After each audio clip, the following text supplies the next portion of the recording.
What is going on, guys? The iTunes fanboy is back here again with another video. Today we're going to be talking about one revolutionary device, the original iPhone. So, this is the original iPhone here, as you can tell. So this released in 2007, which is 13 years ago now today. So this is the same home screen layout in iOS 1.0. I did one of these videos last year, but it wasn't very good, and also I didn't have an iPhone 2G back then. I do want to downgrade this phone to iOS 1.0. I was gonna have a downgrade for the video, but I'm having trouble doing that. I'll set my video is not made for kids for about 1 week. If you know a method that you have tested and works in the year of 2020, please comment below. The phone introduced quite a lot of new features. For instance, you could control it with your screen. There was only one button on the whole front.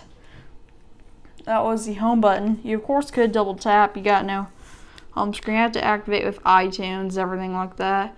iOS actually, for those of you out there who didn't start using iOS, this is iOS 3, but as you can tell, everything looks so skeuomorphic, which in case you don't know what that means, this looks like a virtual thing. It's very cool, and you could totally control this with your hands, and this actually fit in your pocket back in the day. This phone was giant for its time, which is 3.5 inches. That is an insane display. Show you that this is a 2G on iOS 3.1.3. Go into settings, general, and sorry, I'm having my phone over to the side to make sure it doesn't show serial. She has 3.1.3. And if you could scroll down a little bit forward, as you can tell, the model number is MA712LL, and their number should be 7 in order to downgrade to iOS 1.0. All of them can go down to iOS 1.1.4. This phone introduced many new features which are incredible, such as, like, for instance, even though Apple did have an iTunes phone before this, which is like a phone that could listen to music, otherwise known as the Motorola Roker, it wasn't very successful and you had a song limit. You also got a feature, even though most people, you also got a web browser. I'm not connected to Wi-Fi at the moment, so I'm not going to show you that. The mail, you could check your emails on a phone. Back then they did have Mobile Me. I'm not going to try to log into that. And Mobile Me was like iCloud before 2011. You also got many cool you got, let me count here, so 1, 2, 3, 4, 5, 6, 7, 8,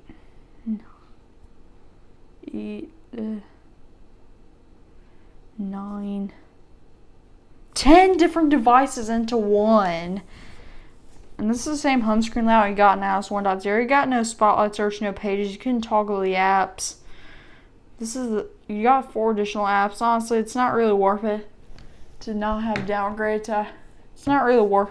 iOS 3 really doesn't have a usability. You got an app store, but it was real crappy. Now it's just a big load of obsolete mess.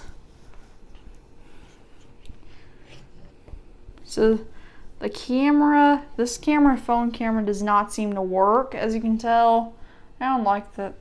I tried replacing it, but that did not work. Something cool you got at the time was you could double tap to go into a certain app. This is actually a really cool feature.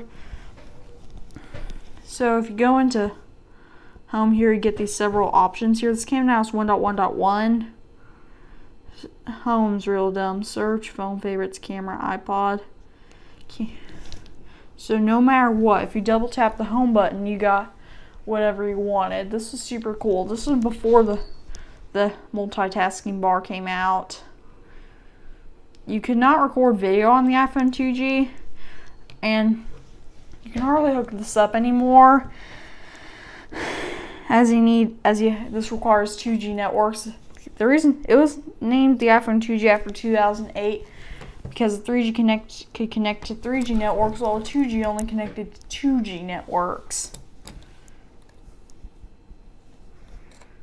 It's just an incredible phone of its time.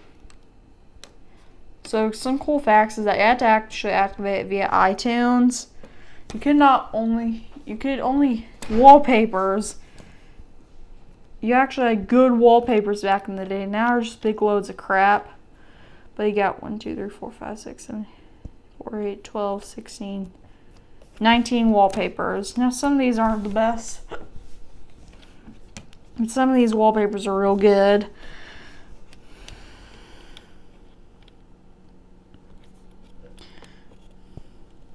This is a default one, but you also got some other ones as well that were pretty famous. The music app was called iPod.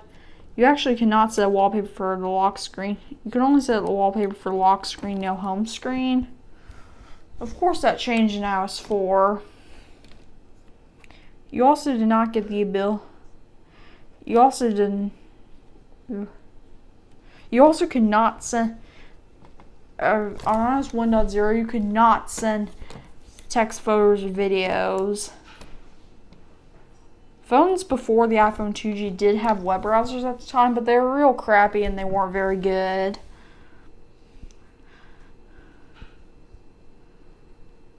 This is just an incredible phone. You can control it with your hands. They did have touchscreens phones before that, but they were resist touch, meaning that you had to press really hard on them, like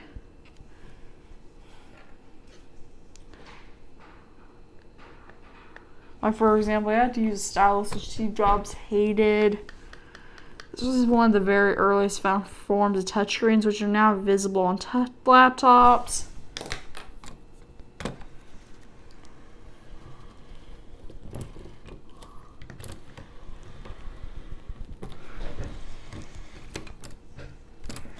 Tablets, way more.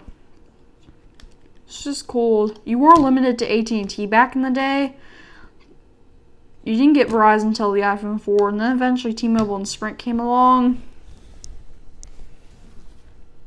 which was incredible. So please enjoy this video. This is the iTunes Fanboy signing off.